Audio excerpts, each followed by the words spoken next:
Power utility Eskom warns that the capacity of the power system is expected to be tight this evening.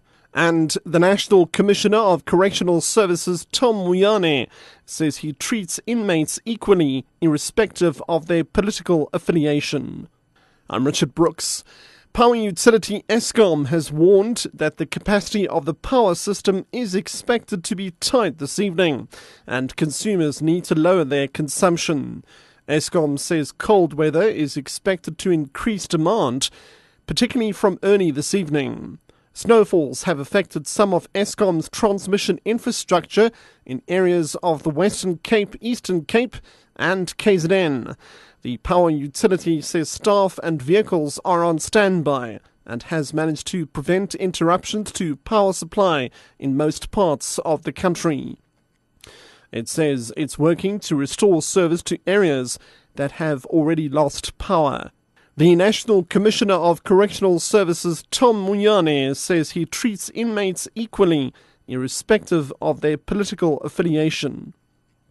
He's been briefing Parliament's Portfolio Committee on Correctional Services.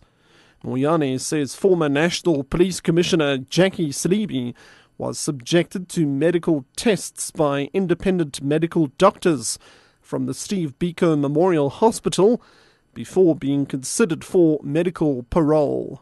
The medical parole board is here, constituting of 11 professionals who have accepted the responsibility of accounting to the public of South Africa.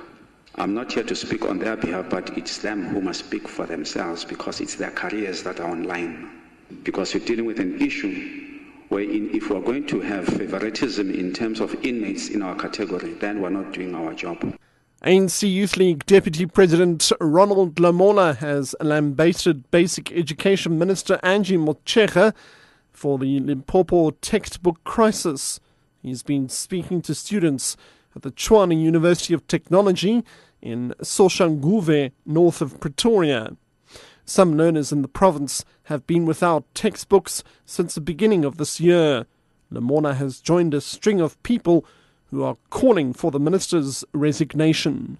You can't say when books are not delivered, you say it's not your responsibility. The best way to take that responsibility is to say, South Africans, I'm taking my responsibility.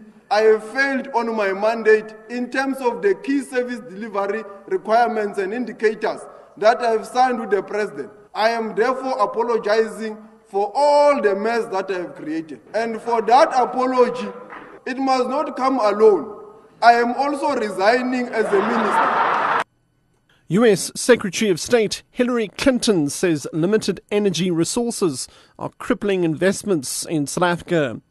She's been speaking in Pretoria during the US-SA bilateral forum.